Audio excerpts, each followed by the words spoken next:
Yeah, JT, can you guys do you guys shoot guns in the sky for New Year's? Because in the Balkans we kind of stopped a few years ago, but here and there we still do it. We don't do it because bullets are expensive and kind of difficult to get around. But I'm guessing in Texas they're very cheap, eh? No, actually, surprisingly, every time a Democrat is elected, there's this huge rush to buy up all the ammunition possible because they're going to take our guns. But obviously, that never happens. But no, it's not. It is not legal to shoot guns here except on your own property. I believe you have to have 10 acres of land to shoot a shotgun and 50 to shoot a rifle, I believe. So yeah, most people here, if they're shooting guns, they're doing it out in like East Texas where they have ranches and stuff. But here, not so much. You'd be arrested. Or they're pointing them at Okay, minorities. Okay. Yeah, that is perfectly acceptable here, apparently. Like you cannot shoot into the sky for celebration, absolutely not. But somebody accidentally stepped into what you call your private property, and he happens to be a bit richer in melanin. Then yes, sirree, use your God-given goddamn rights, baby. I never understood that thing about. I mean, I didn't know that the conservative types rush to go buy ammunition, but don't they realize that if there truly was going to be some sort of gun ban or something, that there is a state registry of people who own guns, and then there would be like a mandate to recall guns and ammunition, and they would know who already has. So like cops would end up showing up to your house to ask for your guns and your ammo. And I don't know, are conservative types like conducive to shooting cops? I thought that goes against their moral fiber or something. Yeah, I think their little brains would short circuit in that situation.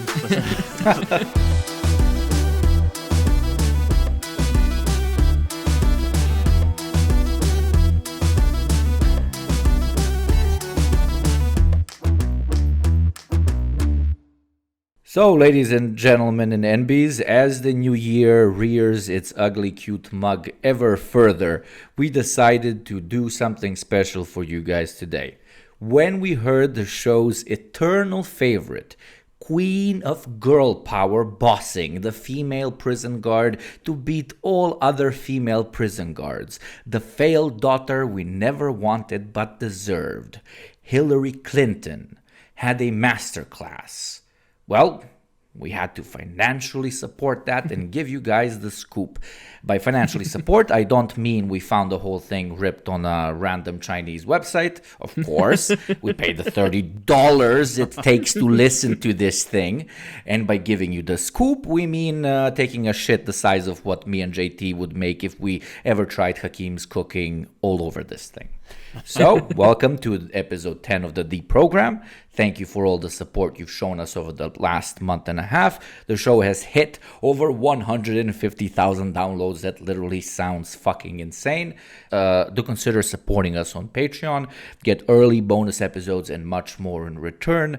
We want to keep this show 100% independent. And the only way to do this is when we answer to you and not some sponsor. Dollar Shave Club. Speaking of which, check out Masterclass. Now available for $99.99. You will be able to enjoy not only Hillary Clinton, but Bill Clinton, Jeffrey Epstein's minions who he found in the basement of his island, and most importantly, painting lessons by yours truly, the kicker of Arab ass, George W. Bush. All your favorite sex offenders and war criminals.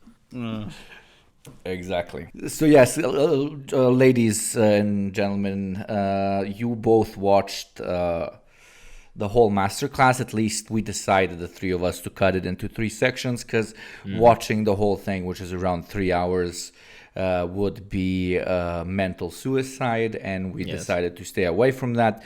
And I would openly state that even watching 1 hour and 15 minutes of what I had experienced was truly grueling. I don't know about you guys. I wanted to fucking kill myself. Like, unironically, that was like, I'm no stranger to having to watch long fucking tedious shit, but this is like, my section was also one of the shorter ones compared to your guys's, and it was so mind-numbing and slow and just so lacking in information. I'm wondering which liberal actually wanted to watch this, aside from just, saying like, oh, like having the fucking conversation at the water cooler or whatever, like, oh, I watched Hillary Clinton's Masterclass where she fucking, oh god, yeah, no, it was absolutely, it was like pulling teeth.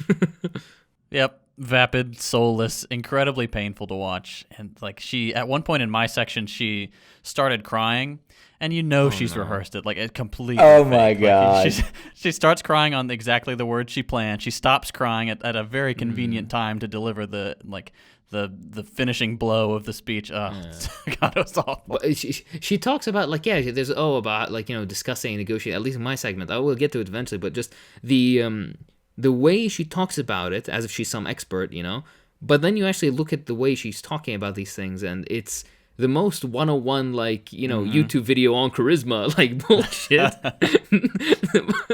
But not only that, she delivers this information in the most uncharismatic way, right? Oh, Lord. Terrible. No wonder she lost the fucking election. Jesus. I had to stop at times and actually think, like, is she doing this intentionally? Is like Masterclass not paying her enough money?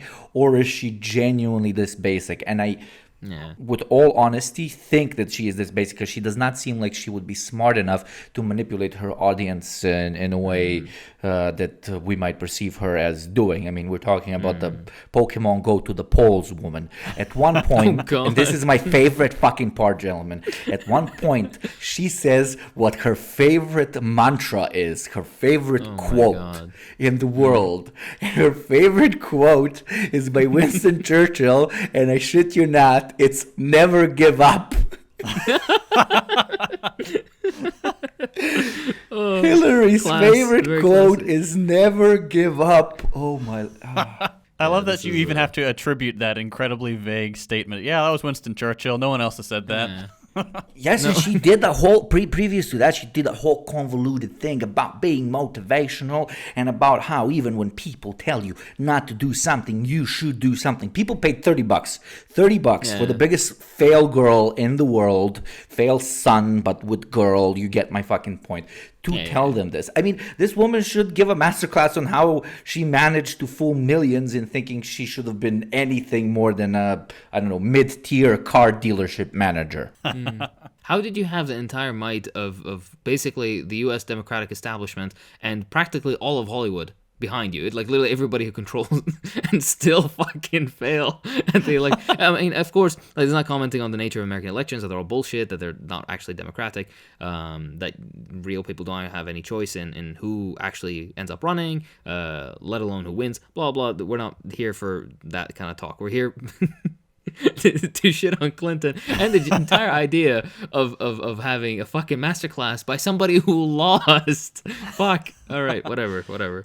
And she didn't just lose once. Like, she's lost every race in her life except for, like, one local New York race. She's just, and now she has the gall to say, like, here's what you need to do. Here's what I did. And here's how you can replicate my success. Listen to this at part 3, 7th minute, 15 second. Sweat the details. Try to learn as much as you can about how whatever job you're asked to do is done.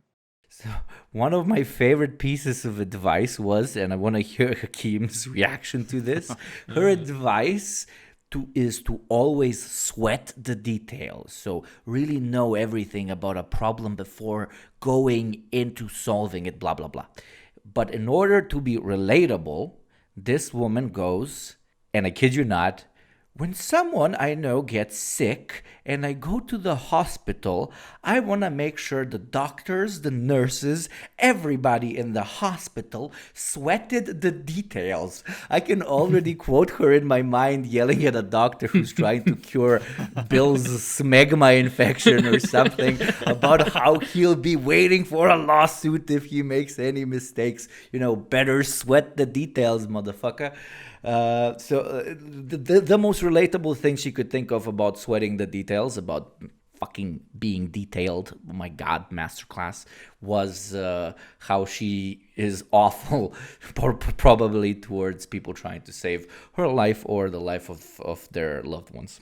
Yeah, I'm not. She does really kind of strike me as a Karen. Yeah. But the fucking first of all, sweating details. You sweat onions. What the fuck is sweating the details? Is that something Americans say? Yeah, I mean, not all that often, so I'm not surprised she Okay. says it. She yeah, well- like obviously she needed to say, guys, you need to be detailed about the things you're doing. But the guy recording her like from the masterclass thing was like, come on. Seriously, we paid like $5 million for this. Say it something, and she's like, sweat the details. And like, okay, brilliant, All right. perfect, okay, let's Perfect. continue. Okay. Yeah. As we sweat these details, if you go and yell at healthcare personnel, please go fuck yourself. Like, unless they actually mistreated you or something, they did something wrong. But if they're doing their job and you're like, oh, you didn't do this, you did fuck it. I don't even have the energy. You know what's so pleasant actually is that I don't live in the United States. I don't know how it is, but I can imagine Yeah, that it's very pleasant. Yeah, I can imagine that there's this fucking bullshit of coming and pointing your finger at a doctor and then being like, oh, if you don't do this, I'm gonna fucking sue the shit out of you. Blah. And God, at least here we have the mercy of a person showing up with a gun. At least it's a lot more direct and honest than the fuck. Oh, jeez. But yeah, I guess that. In the bits that I had, so of course, like we said, she's giving this stupid talk. Again, she lost the election. Why the fuck are we listening to her instead of, I don't know, Al Gore or something? Al Gore lost, right? Yeah, of course he did. But he didn't lose the popular vote, right? So it's almost like the same thing as with Trump and Clinton. I don't fucking remember. Yep, exactly. I'm not even fucking American. I don't need to know this shit. No. But anyways, that's not the main issue. My main issue is how liberally they show pictures of her next to like war criminals and just absolutely horrible people. And they do it in such a way that, I think we've been really desensitized to this. Because imagine if I were to show you a video and I don't know, about fucking Stalin or Mao or whoever else, or Castro, and people, if this was uploaded anywhere, you of course get the usual right-wing crowd, and they're like, oh, this person's an evil dictator, 16 gorillion people, blah, blah, 16, 300 million billion, yeah, people. Much better. Yeah, all that bullshit. But if it's a war criminal, but from the from the free world, from the what do they call it? Basically the hegemonic world order, The as it developed stands. world or whatever. Yeah, the developed, basically white countries, white capitalist countries. The ones that could do no evil. Civilized world? Are you looking for civilized world? Civilized, yeah, from the civilized world. Thank you. Sorry, fuck. Yeah, from the civilized world. And they show pictures of, like, for example, one of them is Madeleine Albright, who, if you don't know, she looks like a little witch. She looks like a fucking fairy tale witch, but genuinely. And for those who are unaware, Albright was the woman who basically, when asked on 60 Minutes, she was being interviewed, and she said the sanctions that you've placed on Iraq in the 90s had resulted in the unnecessary deaths of over 500,000 infants in Iraq. And she said, do you think it's worth it? Do you think the American goals at the destabilization of the region and blah blah, that these deaths are justified? And she was like, yeah, I think it's a good thing that we did that, and it will progress the what the fuck did she say? I don't remember, but the usual bullshit politician talk about, basically 500,000 Iraqi dead kids. That was good that we ended up doing that. So she's an absolute horrible human being. But she's mentioned. Bush is mentioned just, of course, a couple of times. And again, it's always in passing, and they mention them in a very rehabilitative way as well. If the younger Americans don't remember, Bush was absolutely hated when he was when he held the presidency. Probably around as much as Trump. Maybe Trump a little bit more. But yeah, they despised the Democrats and liberals. They despised Bush. And now the rehabilitation has been in full swing, and now he's just a quirky old guy that likes to paint pictures of dogs. Forget about the fucking wars he started and the Patriot Act. Yeah. But yeah, it's just the casual mentioning of war criminals and whatnot is funny to see because we've been desensitized to it. Tying it a bit to her complete lack of charisma, she has this bit where she's basically she was giving a speech somewhere, and some guy holds up a sign or something that says "Iron my shirt," and he yells at her. Yeah, I saw that. Yeah. Saying, he's like, "Oh, iron my shirt, iron my shirt." Of course, it's a sexist remark because about woman in politics, and you understand the implication. But she gives a very shitty reply where she just kind of just doesn't even acknowledge it, and then she just kind of awkwardly pauses and says, I see sexism is in full swing. Something like that's a very, very shitty like clapback. Of course, it's politics. You have to be serious. You shouldn't clap it. But as funny as it is, people do appreciate it. And the example that I was given, that came to mind was when she had the debate with Trump, and she was like, "Oh, I'm glad men like Trump aren't in positions of justice or whatever in this country." And then he just picked up the mic and was like, "Because you'd be in jail." I love that. I don't like Trump, nor do I like Hillary, but that fucking line is hilarious. And, He's quick. He's quick on his feet. He's a born poster. Yeah, exactly. He's a born shit poster. That's exactly right. But the thing is, after he says that, if you watch the full clip, she's just awkwardly quiet. She just lets him have it, right? And that entire part is talking about how you can be like charismatic in replies and how she deals with it, and it's the most like, uncharismatic and undeveloped responses. It's all very awkward. It feels like an insecure teenager in a room. I'm just again, I keep pulling back to the point of how did this person run at all? She has no attractive, like nothing draws you to her. The problem with Hillary is that, one problem with Hillary is that her lack of charisma stems from everything she's ever said in public being so intensely focus grouped. Like everything has to be run by a panel of 60 liberals and 4 CNN hosts just to make sure like this is a good quip. Like he's not going to have anything to say to this. And of course, Trump comes up with everything, regardless of what you say. So as soon as you give your manicured quip, he's going to come back with something, and then you've got nothing. You're just standing there looking like an idiot. That's her in a nutshell. Everything she said, none of it is genuine. It's all pre-written well beforehand. And don't take JT's word for it. She literally says in one part of the masterclass that the most important part of every presentation or public speaking event is concentrating on who you're talking to, why they want to listen to you, and, I kid you not, what they want to hear.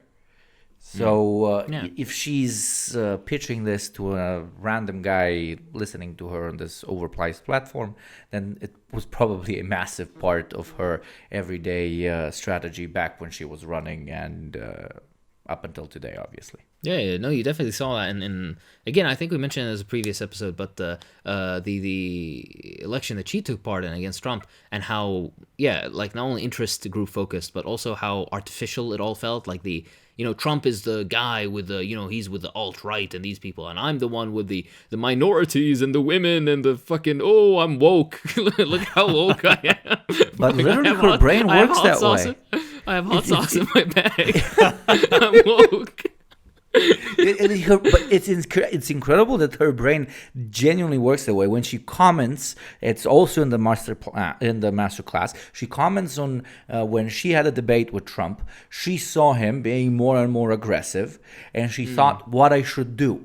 And then Clinton says, "I was a woman in a debate against Trump, so if I went aggressive against him, I would have been seen as X, Y, or Z because I am a woman. And in order to not be seen as X, Y, or Z, I chose to remain composed, quiet, etc., etc." Number one, no, you shut your pants. The fucking guy dominated and destroyed you on national television. And number two, she, as JT previously stated, had a very, very precise, calculated PR team behind her who defined just what she's supposed to be like during the debate and in every single moment when she talked in public. And she understood that she has to follow this persona 100% if she has a chance of winning. Well, she kind of fucked up with the people she hired, I guess, because the personas she would adapt for every different audience or every different debate or appearance ended up being quite literally so unlikable that a walking pile of potato chips could even beat her. Honestly, yeah. Just a side note, none of us like Trump, obviously, in case anybody's hearing and completely misunderstood. We're communists, all of us. None of us like Trump. We don't like any of them. Yeah, we don't like anybody in the American political establishment, all right? If you're listening to this podcast and you think we like Trump, drink some water because obviously you're fucking dehydrated and your brain isn't working. Like, we are not supposed. Yeah.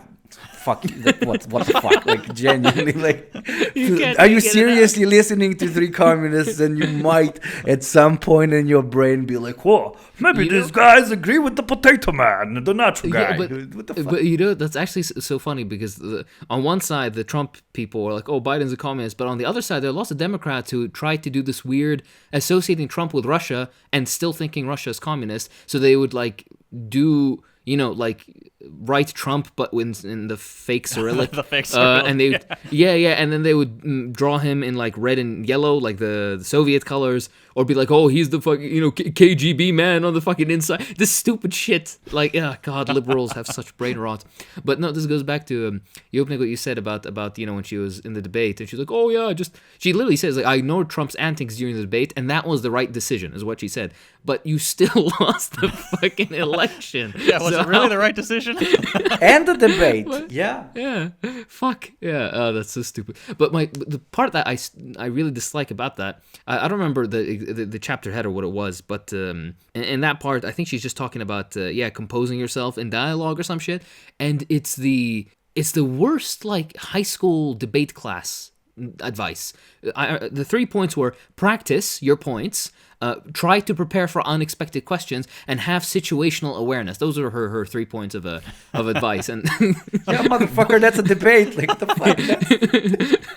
Boy, am I glad I paid the fucking, what was it? The fucking $60 for the fuck this was. Oh fuck yeah, I feel bad for the liberals that paid for this. Jesus Christ. But yeah, garbage fucking advice. Sorry. At one point, she was super proud of the fact that she was state secretary, and in my part where she talks about hard work, she quotes, and I didn't even know this, maybe you gentlemen did, she says that in those years I visited over 110 countries. Well, honestly, I think, jokes aside, I would like to take a moment to thank Hillary for her period as the Secretary of State, because I believe no amount of work on the behalf of the Russian or Chinese Secret Service could have done as much damage to how the world sees the U.S. as she did in that half a decade period. Yeah, Honestly, you're right. Fuck.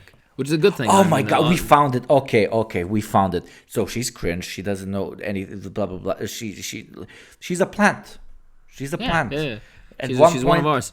yeah, when Bill Clinton went over to Yeltsin when the Soviet Union was falling apart, we kidnapped the real Hillary Clinton. We put her in some school to be some teacher, and we put a clone Clinton who is a robot lizard lady. So that's the type of podcast that this will be from now on. So people actually take that seriously. Fuck. Yeah. Oh, jeez. You know something actually is to derail a bit, but I remember because she said that in the same part, talking about Trump and whatnot, and again about composing yourself in dialogue, and she's saying like, oh, if it's Trump today or Putin or Xi Jinping tomorrow, and I'm like, shut up, shut the fuck. First of all, you're not gonna see the presidency, so get fucked. Number one, but number two, you're so mediocre and so unlikable, and you have done so little for your country, like for actual people in your country, that, okay, Putin, fuck Putin, but like comparing yourself to Xi Jinping, or at least the implication being that Xi Jinping, Putin, and Trump are all the same class of politician or same class of person, which is, again, like, fuck. Oh my. The reason I get irritated by this is because, say what you will about Putin or Xi Jinping, but at least when you listen to them talk, right? And by the way, again, I'm not particularly a fan of Putin, for example. In fact, he's an oligarch fucking piece of shit, and he took direct part in the dissolution of the Soviet Union, blah, blah, blah. Yeah. When the revolution comes, heads will roll, blah, blah. Anyways, but at the end of the day, when you listen to him speak, he has a level of charisma that, has kind of kept him in power this long. Xi Jinping as well. But Trump, at least he's kind of funny. I wouldn't call it charisma. I'd call it just, yeah. But her, and she's trying to be like, oh, like it's I'm going to put these guys in their place. Shut up. Just shut the fuck.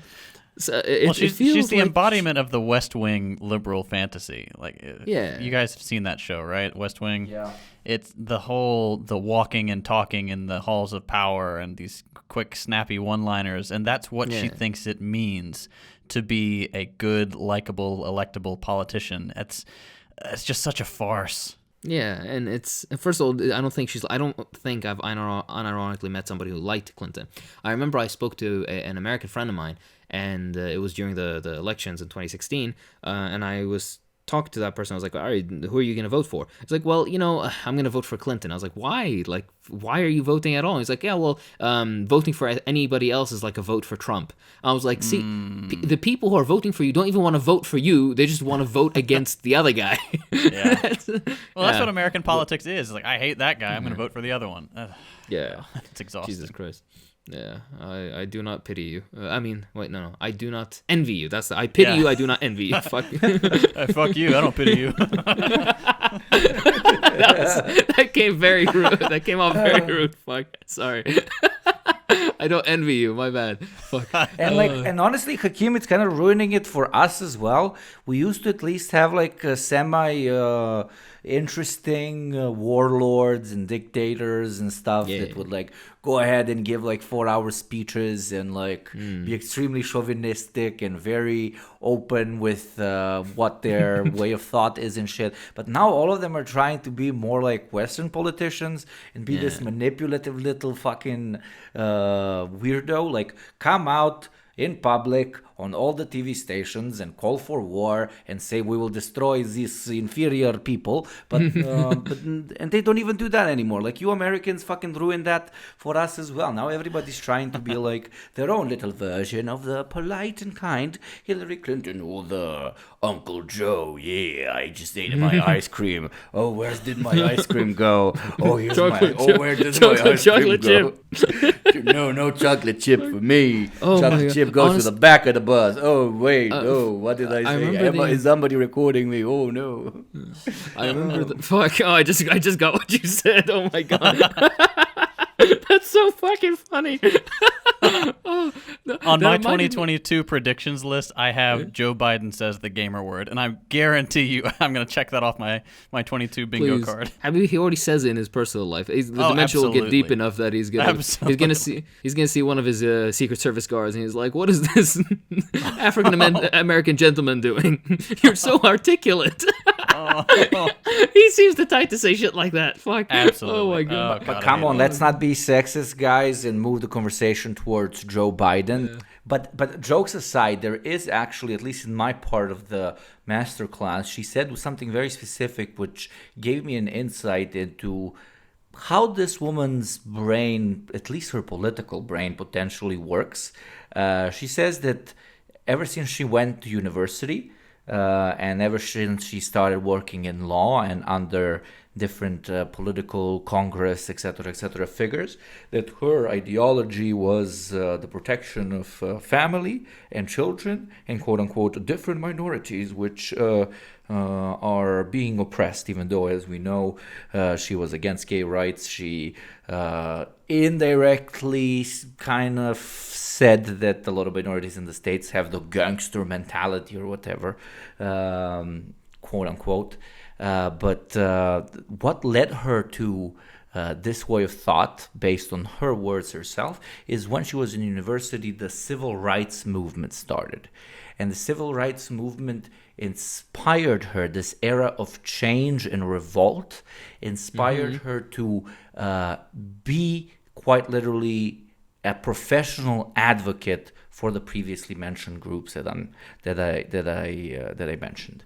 So we see someone who is not moving into advocacy because something specific happened in their life or because of a given ideology and belief system. We see someone who literally sees advocacy as a way into the political elite and into the political superstructure, which then later is shown, like this little sentence that she said revealed so much about her, because this is later shown throughout her whole career, where, as I mentioned before, she jumps from one issue to another, changes her opinion from one issue or another, and always doubles down on using the absolutely no discussion disadvantaged position that women face in the United States of America and that have faced in the past. But she continuously sells herself as an advocate instead of being one, and by selling herself as an advocate, she tries to show that she actually possesses something that others don't. But then when she's put in direct conflict with someone who has been an advocate for ideological purposes, such as, for example, her competitor Bernie Sanders, she starts slandering him indirectly for that very same advocacy in which he pursued. So Hillary, basically, TLDR, is the definition of a professional politician who is a tabula rasa, a shell of a human being who will only and always adapt to any sort of political mainstream. And the main reason, in my opinion, why she continuously lost is because we live in times where the mainstream is less mainstream, as funny as it sounds, because people require some sort of change. Some go to the reaction, some go to the left, but the era of the Western polite indirect professional politicians such as Hillary is dead and over. Yeah, thank God for that. Jesus Christ. Well, politicians are cancer just in general. I mean, again, the Western liberal idea of what a politician is. But at least the ones who are a bit more bombastic, as horrible as they can be, at least they'd be kind of somewhat interesting to listen to.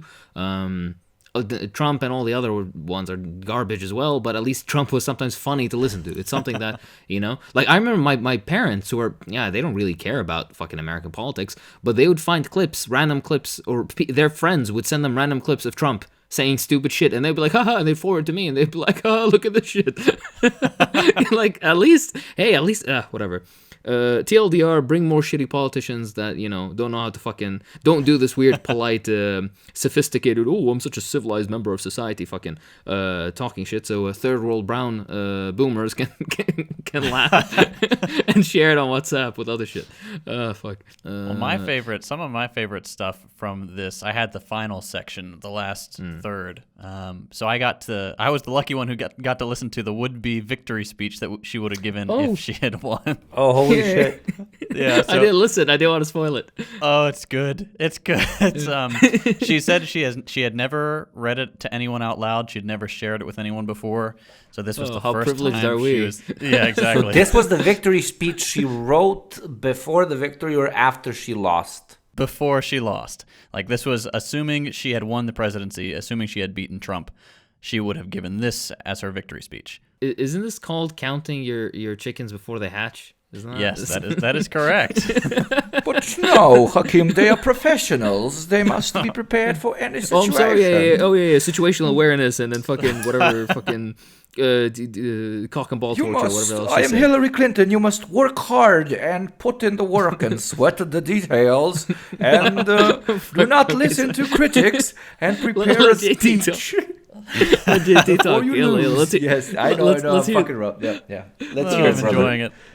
All right, before I get to that, because I've got several sound bites I want to give you guys, but the only thing that got me through this was listening to her story and how to be resilient, and imagining she's just talking about the whole Epstein Maxwell thing, because it really really fits, and it's terrible. Oh, fuck. Let me play a little snippet for you here. But I want to inspire you to think about setbacks you've already had in life, whether it be personal and relationships or professional or public. What did you do, and what can you learn from overcoming the setbacks in your life so you're better prepared the next time it happens? So in this, with the Maxwell stuff, the Maxwell trial and verdict in the news recently, What can you do to prepare better for the next time this happens? For example, when my good friend was convicted of sex trafficking minors and flying the world's most powerful people to his private pedophile island, I simply had him assassinated in his jail cell. Now that it's happening again with another good friend I love to appear in photos with and invite to all my family events, I'll be quicker about it so the story goes away sooner. That's how you learn from past challenges. And I don't know if I need to say parody. Do I need to say parody? Allegedly? So there you go. Parody, allegedly. It's a joke. I thought it's common knowledge that we should never say that we have information that will lead to the arrest of Hillary Clinton, because that means you're gonna end up with a suicide of 2 bullet holes in the back of your head. Yeah. Oh, fuck. All right, here's one more. I've got another clip along that same vein. For me, when I face a setback, I try to be really honest about why it happened. I try to understand it as much as I can. I try to figure out if there's an alternative path. It helps me because many of my setbacks, although they've been personal, have been in pursuit of my mission to try to, lift up other people, and particularly to help children fulfill their potential. For example, when my husband and I hung out with the pedophile sex traffickers for decades, I really had to think hard about why people were upset with us. I tried to see their perspective. Could I have done something differently? Perhaps not spend so much time in the sex dungeons. But I don't know. Who can say what the right decision would have been? Oh my god. This whole thing, that's the only thing that got me through this masterclass, was just thinking, okay, she's talking about murdering Epstein and soon Maxwell. Actually, this leads me, if you don't mind me just kind of interjecting here before you get into the speech. She in an earlier section, it was the chapter 8 one, she talks about negotiation, right, as if she's some master negotiator. Yet again, I need to remind you that she lost the election. But one of the things is she kind of puts a lot of emphasis about negotiating, how good it is, blah blah, but it stands in stark contrast to how the U.S. completely, almost always, ignores all negotiations, and her particularly when she was the champion or the cheerleader of fucking bombing Libya into a civil war. So how nice. But yeah, she just about the fucking assassination point. Yeah, that just made me laugh at the fact that there's more to talk about. I want to hear the fucking speech. What did she say? Oh boy! All right, I picked out some of my favorite parts from the speech. The whole thing was, your boilerplate soul of the nation Joe Biden-esque stuff, and I'm fairly certain she may have updated some of the language so it sounds a little bit more woke? 2021 woke. Yep. But here, let's listen to this first snippet. Most of all, I'm grateful to the American people who voted in this election. Many of us are rejoicing at the outcome. Some of us are not. It's never easy to be on the losing side of an election. Believe me, I know that firsthand. But whether you supported us or not, by participating, you showed your faith in our democracy. All right, the United States is not a democracy. The history of this nation is fighting tooth and nail to make sure the smallest number of people can vote, and always those who represent the upper crust of society. Like, since the very beginning, that's how it's been. First, it was just white men who owned land could vote, and on and on. Today, gerrymandering and draconian voter ID laws, plus straight-up voter suppression tactics like we saw in places like Georgia and in Texas, are intended to make sure that voting is difficult, and it's confusing, and it's time-consuming, so effectively preventing those who work full-time from easily voting. And when you do get to vote, you have to choose between the right-wing pro-business party or the far-right-wing fascist party. So like Joe Biden said to his donors before he was elected, nothing will fundamentally change. There's an expression that everyone in the U.S. really needs to internalize, I think, and that's, if voting changed anything, they wouldn't let you do it. That's just one thing that really came to mind when I listened to that part about thanking the voters. She knows it's not a democracy. I think most of us know at this point it's not a democracy. Faith in the United States and our system is like at record lows. It hovers around 20%. It's insane. Of course, not forgetting to mention the fact that if you go to vote in this fucking farce election one time every 4 years, then again that also calls your fucking democracy into question, doesn't it? Fuck. Yeah. Oh God, it's terrible. It's so frustrating. But here, let's roll into another one. Now we face a different kind of challenge, one in its own way just as serious and urgent. From Americans of every political persuasion, we've heard cynicism and real anger at a political system and an economy that seems only to work for those at the top. 8 years after the crisis, too many powerful interests still protect their own profits and privileges at the expense of everyone else. We've also heard the frustration of so many in our country who feel devalued and disrespected, like there isn't a place for them in America. Yeah, Hillary, you represent a party that is devoted to keeping it that way. Like your whole thing was beating Bernie and grinding him into dust long after your race was over. It's always been about how the Bernie bros suck and you are the pragmatic one. You and all the other Democrats fought harder to torpedo Bernie's campaign than you did to beat Trump. And Bernie's just like a run-of-the-mill social democrat who wanted to blunt the edges of corporate domination. He's not like some communist. He's incredibly milquetoast politician in much of the rest of the world. And no matter how hard you try to sell to people that your administration would have represented positive change, we know that would not have been the case. Like, look at Biden now. We're on our 15th Reagan term. Every election cycle, either the Republicans win and the country lurches further to the right, or the Democrats win and they block movement back to the left. It's an absurd statement to make that your administration would have led to progress, my sweet Hillary. Somehow in my head, it sounded like a real communist. No. It's just, oh, God. You guys need to listen to the whole thing when you have the time. It's like 20 minutes long, but let's keep going. Let's listen to I'd rather another not one. torture myself. It sounds absolutely magical, my friend. I'm going to force you to listen to more. Here we go. I met police officers who put their lives on the line to keep us safe, and veterans who sacrifice so much to keep us free. We as a nation have not always kept faith with those who serve, yet their patriotism burns as bright as ever. It should be obvious that Hillary Clinton, the person who coined the term super predator when talking about young black men, would support the police. And by support, I mean ramp up their militarization even further. Biden has more or less done the same thing, but I do genuinely think Clinton would have been worse in that regard, just based on her rhetoric. As for the soldiers fighting to keep us free, free from what? We're not under threat from anybody. We're the ones traveling all around the world to bomb, invade, occupy, and steal the resources from other nations. No other country on earth has 400 military bases outside their own borders. No other country. The Chinese are coming. Please ignore that the last war was maybe 50 fucking years ago, and the last war we had was 2 weeks ago. We're defending ourselves. We're surrounding them to defend ourselves. Yep. No other country spends $750 billion every year to feed their bloated war machine. So we can only assume that by free, she means free to continue bullying the rest of the world for our benefit. That's what I hear when these politicians claim, like, yeah, support our troops and our freedom. It's so tired. I love how the previous part of the speech. The previous part of the speech was, "We see you, we hear you, we know you need the changes," and then the second part is, "But we will not change, but we will bomb more." Yes, хорошо. I was gonna say, did you see Biden has he's raised the military budget again? Yep. Yeah, God. like.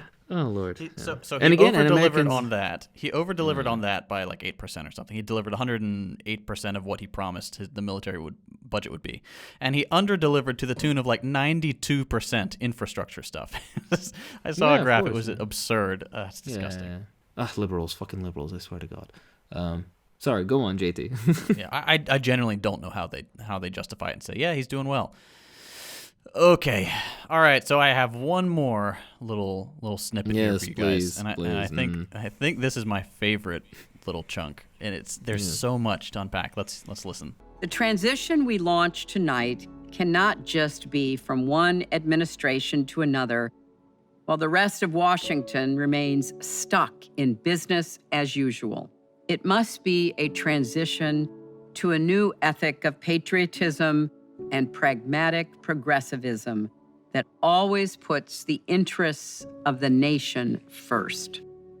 Okay, so what I get from that is that we should start shooting female minorities as well. Shoot him in the leg, as Biden says. Shoot him in the leg. Oh my god, I forgot about that. Yeah, he said that. Oh Maybe my don't shoot him God. in the head. Instead, we shoot him in How the about leg. how about just don't shoot? Maybe, possibly. That's not an If there is a better encapsulation of the quote unquote left and right in the U.S., it's that. Oh my god, fuck. Yeah. It's despicable. Pragmatic progressivism. So you don't have money for your full chemo, so you get half a chemo. Yay. Here you go, half a chemo, baby. But sir, it's still in me. The tumor, it is growing. But dude, you have to be progressive. Come on, I've been in office only for fucking 2 years now. What the fuck do you expect? There's so much baggage in this one line. All right, new ethic of patriotism. We have to worship the flag always. We have to support the military in their war crimes. We have to believe the U.S. is the greatest place on earth. Pragmatic progressivism. Go ahead. Sorry to cut you off, but this is something that always irritated me about American politicians. They always talk about patriotism and how much they love the country and blah, blah. But if they really did care about the country and its people, then they would be for, like, universal healthcare and education. And they wouldn't want to have the largest prison population on earth. And they would consider their minorities also to be Americans because they are. And for them to, not be discriminated against, etc., etc. But, like, it's just so... like disingenuous, because when they say we have to worship the flag and be patriot, blah blah, they don't mean to actually love their own people and whatnot. What they mean is to maintain the status quo and maintain the profits and influence and power of mostly white upper class property owning highly wealthy elites is what they mean. The settler colonial order and the people who benefit the most from it at the very very very top. That's the fucking Nazi flag worshipping blood and soil shit that they made. But yeah, sorry, go on. Exactly. I mean, loving the flag means hating everybody else. But yeah, all right. So pragmatic progressivism. What does that even mean? Like, progress means moving forward and changing things. Pragmatism is just a euphemism for not doing anything. It's what Yugopnik was saying with the cancer. It's like, we got to cure this cancer, but man, we got to be pragmatic about it. All right, let's carve out half of it. Look, no, the pragmatic nationalism or patriotism is going to a Native American and telling them, why don't you go back to your own country? It's terrible. Pragmatic progressivism is giving giving black people their own land back over in Africa. Oh my! Like, what does that even mean?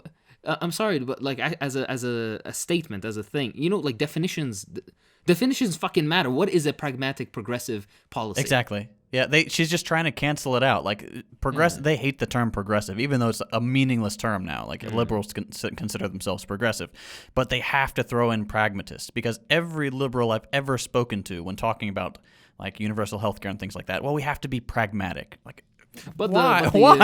The military budget can get an $80 billion increase this month.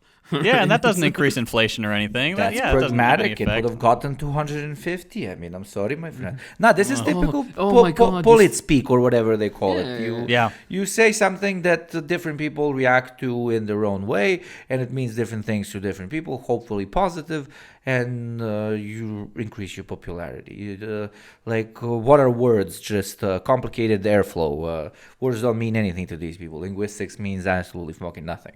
The less you can say while speaking more, just like in this podcast myself, the better it is for everyone. So it's Yeah. But speaking of which, that was I think like a defining trait of her campaign at the time, of just using words and kind of like diluting them to the point of meaninglessness, especially with the fact that, like, the word misogynist or misogyny, for example, like, yes, it is a thing, but the way that she would use it, and then she would always pair it with, again, I mentioned this in another episode, but how she would pair it with chauvinists and misogynists and it's like this weird appropriation of quote unquote progressive sounding terminology in order to, I don't know, like signal to liberals and try to be like, oh, look, see, I'm one of you. I've read the Twitter posts. I don't know what the fuck what it's supposed to what it means. Exactly. Exactly, but she fucks up by standing on both of the chairs, right? She genuinely thinks that you can go both ways. You can satisfy what we previously talked about, her advocacy and these progressive values, but also the pragmatic people who are kind of scared of these new Gen Z things. Oh my God, they're gonna take my Snapchat. So Yeah, what she wanted was an administration that finds middle ground between doing nothing and making some changes, right? So that always ends up being nothing. Like we've seen with Biden's presidency, that just means caving to Republicans on every single issue and refusing to roll back their fascist policies. Because at the end of the day, they're on the same team. And what team is that? The team that puts, as Hillary Clinton says, the interests of the nation first. Not the interest of the people who make up that nation, but the nation itself, which is just a nicer way of saying the corporate elite who run the show. Whatever benefits their bottom line the most, whether it's increasing the military budget, failing to implement common sense COVID restrictions, or not forgiving student loans, that's what's going to get done. That's what's going to happen. Habibi, the bullshit about them and the corporate elite who lead the country and their interests. Habibi, it's her interests. She's part of that fucking elite. This is stupid. Oh my god. With No, Pelosi you're 100% right. and the selling of the stocks, like before the news breaks and after every one of her little insider meetings, like her husband's like, yeah, I'm gonna go ahead and sell some of this. Isn't like Clinton's daughter worth like $100 million out of nowhere? Isn't Is she? that like a Good thing? God, I don't Something know. like that. Hold on, I'm gonna look that up. Yeah, worth $30 million. Wow. $30 million, and she still wears that shit that she fucking wears. Oh my fucking god! Oh no, that wasn't. Oh, that's not Hillary's daughter. That's Kamala's. That's Kamala's. Kamala's daughter. Oh my god, I love Kamala's daughter. She's like my spirit animal. It's like, man, I can see you on the screen, and I can already tell you smell. Yeah, that whole speech was like with the crying, the fake tears, and she just stopped on command. Oh, it's just so transparent. I don't understand how she thinks or anyone thinks that she would be, for one thing, a good president, but that anyone would like her. She's just so thoroughly unlikable. I'm sorry to completely cut you off. She bought a 10.5 million condominium in Madison Square North. I don't know. Apparently it's like an old neighborhood in Manhattan. Hillary did? The place looks gorgeous, but 10.5 million fucking dollars. Yeah, just like any regular American. What? I bet that's where they please. shot it. Man. JT, you're telling me you don't just casually go around buying $10.5 million condominiums in one of the most usually. expensive cities on earth? No, I don't make a habit of it, at least. It's okay. You spend within your means. Okay, 4.5 million. Yeah. No, it's difficult. You gotta understand them. They have to buy these extremely expensive condominiums because they have state-of-the-art security systems which do not allow people to record them while they are organizing their sacrificial pedophile cults. Okay, so it has to be on the 140th floor. You cannot just have it anywhere in just any normal neighborhood. People may actually notice and start asking questions. That is why they need the money. Tiny English lesson for you both. Condominiums. It's a condominium, not a condominium. Yeah. Oh, fuck. Yeah, it's a condom. Okay. It's a condom for your private life. It's okay. No, that sounds right because I've never heard anybody say the full thing. I always just hear people. Yeah, it's say just condo. Uh-huh. Yeah, exactly. Condominium. Okay, good to know. Fuck. That's my one contribution to this podcast episode. Thank you. It's highly appreciated. Fuck. If anything, this masterclass has made me that much more excited to watch George W. Bush's masterclass because it's going to be better. That is going to be absolutely phenomenal. I can't wait. No. But I was gonna say, wait, GT, are you done with your section? That was all the good stuff I could carve out of that awful speech. Thank you for serenading us. But I have to add something. Because again, in the negotiation bit, right? She's talking, and speaking of this, her and trying to win the election, blah blah, the speech. There's a bit where she basically kind of goes on like, oh, you can't not keep your word. You have to always like you say you'll do something, you have to do it, blah blah, all that kind of shit. But she says that as a member of the political elite as a settler, by the way, and a member of the political elite in a country that was founded on the voiding of basically every single treaty signed with the Native Americans. So, It's rules for thee, not what do you Americans say? Rules for thee, That's not for right. me, right? Yep. Yeah, it's this sort of shit. But yeah, and about the crying thing that you mentioned, how she starts and then stops on command. She does a little bit of that in the. She mentions 9/11 a lot because I think she probably had something to do. She had something to do with the relief programs around the time. I thought you were going to say because she had something to do with it. I mean, probably that too. But yeah, oh, that would have been a funny time for the podcast. But yeah, she had something to do with the relief programs, right? And she would constantly bring up 9/11, and then she would do the little thing where she pauses for a second, like she's composing herself, right? And she mentions like, oh yeah, it was horrible because she tore the fucking 9/11 site. She's like, it was horrible to see the burning hell that was created. I'm like, yeah, well, that's what the Libyans said when you bombed them. You fucking asshole. Jesus Christ. Oh fuck. But another stupid thing, again, this is like a weird American like cultural shit that I just don't understand. But apparently she didn't take the Clinton name for a while. She just stayed as Rodham or Rodham or however the fuck you pronounce the name. Yeah. For a while, and then afterwards she added Clinton to her name. Like 15 years into her political career or something. And this is an entire like 15-minute segment where she's just talking about how she changed her name because people wanted her to.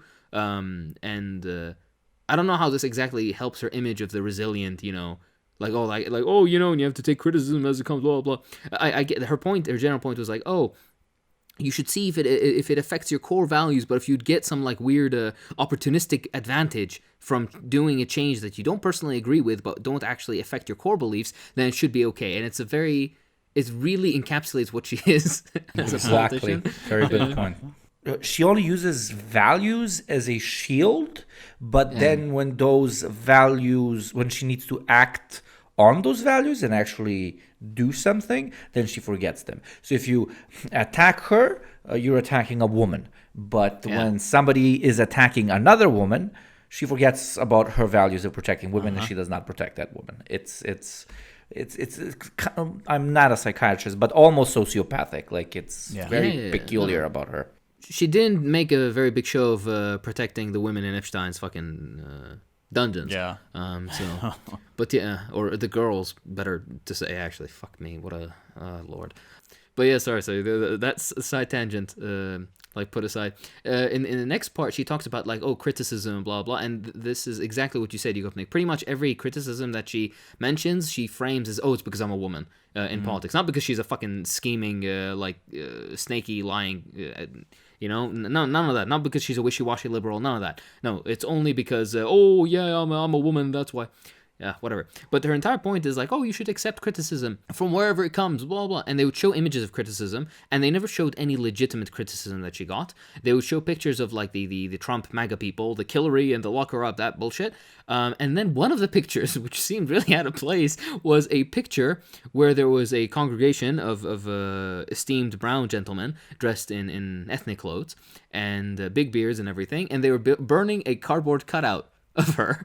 And this was like when she was talking about criticism, this is an image used, and I don't know why there's something so funny to me. That sounds like such a good time to me.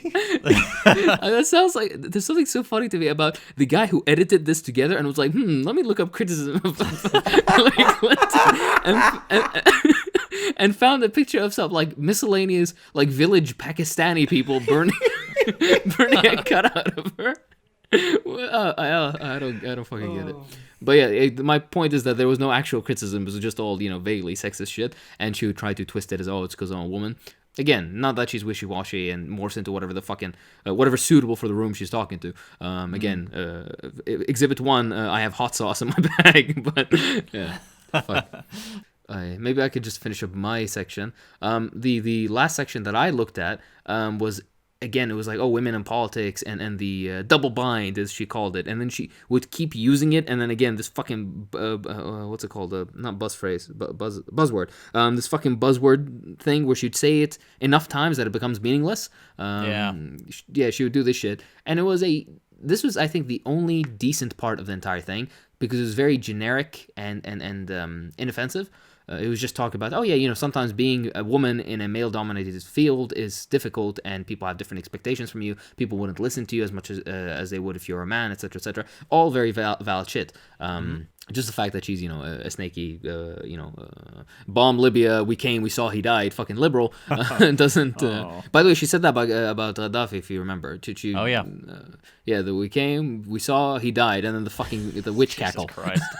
Yeah. Fucking demon. Evil person. That's what she is. Yeah, but the one part that I wanted to highlight from this is she says a phrase to the effect of the guy, the MAGA people would be like, oh, lock her up, and she's like, oh, the lock her up chant was a symbol of the disdain for pushy women. Oh my God. Okay, I'm not sure what she conservatives... really said that fucking sentence. Oh my God. Yeah, she said, she was like, oh, basically like, oh, there's nothing to criticize me for. Lock her up is only because I'm a woman. If I was a man, they wouldn't. It's just a stupid point. But I don't know what conservatives mean by the fucking lock her up shit. I don't know. I think it was about the emails or some stuff, whatever. Yeah. But as a Marxist, I can tell you, yeah, you should be locked up, and that's not because you're an uppity woman or whatever you want to fucking paint yourself as, but because you're a fucking war criminal. Oh Lord! But yeah, that goes for all of them. Yeah, again, if there are people listening like this sounds a little, sexist or whatever. No, she's evil. The rest of them are evil. They should all be locked up. Yeah, fuck. Oh my God. I'm not looking forward to the next era of the woke fucking, oh, I'm such a progressive politician of the Democrats, where they're gonna have, a token, disabled, gay, half black, half Hispanic, refugee woman, they're gonna tick all the boxes, and then they're just gonna try to make any criticism of whatever lukewarm fucking Democrat talking point or policy that person would try to push through. They're gonna try to be like, oh, it's because she's again disabled, lesbian, black, Hispanic woman. What if and then they're going to refuse to do anything that would actually help those groups. Like all their exactly legislation. Right. Yeah, it's just projection. Yeah. It's like, we're not going to help we're not going to have a refugee program that actually accepts, we're not going to stop bombing places to reduce, this creation of new refugee crises. We're not actually help Hispanic immigrants or African Americans in poor communities. We're not going to actually help improve LGBT, conditions in this country. We're not actually going to help the access of disabled people to education and healthcare and whatnot. In fact, we'll make it even worse for them by privatizing healthcare or not providing medical care for them, etc., etc., etc. But they'll have the fucking token person, and it's always it's such a Netflix thing, if that makes sense. Like they just try to tick all the fucking boxes. Bridgerton. That's 101 liberalism. But the ultimate punishment, since you guys talked about locking them up, etc., etc., the ultimate punishment for Hillary Clinton and Bill Clinton would be to lock them up in the same room for life. Oh my God! Yeah. He would be sucked dry, and she would have to sit with someone she so obviously despises. I mean, look at how she looks at him. It's incredible. It would be absolute perfection. That's my bit done, by the way. So anything you guys have to add on this brilliant masterclass, I cannot put into words how much I've learned. Okay, a 12-year-old in a fucking debate class in middle school would probably give me better advice at this point. But yeah, go on. That's all I had. My parting shot would be, I hate you all for making me listen to this. Fucking honestly, it was such garbage. And the thing is, my least favorite part about it is the weird semi-inspirational music in the background. Yeah, the Masterclass music with the violin. Yeah, and I'm like, why? Okay, first of all, she's not dead. Number two, she's not in there was no great victory that she achieved. Her story isn't done here. She's not some fucking, Oh my God! Oh no, I'm sorry, guys. She's the Hufflepuff fucking, and Trump is Slytherin or whatever. So that's why you need the violin music. Sorry, you got to go on. No, nothing. I just wanted to remind everyone that her favorite quote is "Never, never, never give up" by Winston Churchill. This is who some of you voted for. You got Nick out. Well, there you go, gang. We hope you enjoyed us talking about this masterclass so you don't have to watch it yourselves. You're welcome. We hope you have a great rest of your week and never give up. Yes. I'm JT. Always remember. I'm Hakeem. Don't forget to bomb Yugoslavia. And I am Yugopnik. Maybe you should give up on bombing Yugoslavia. Thank you. Bye, guys. All right.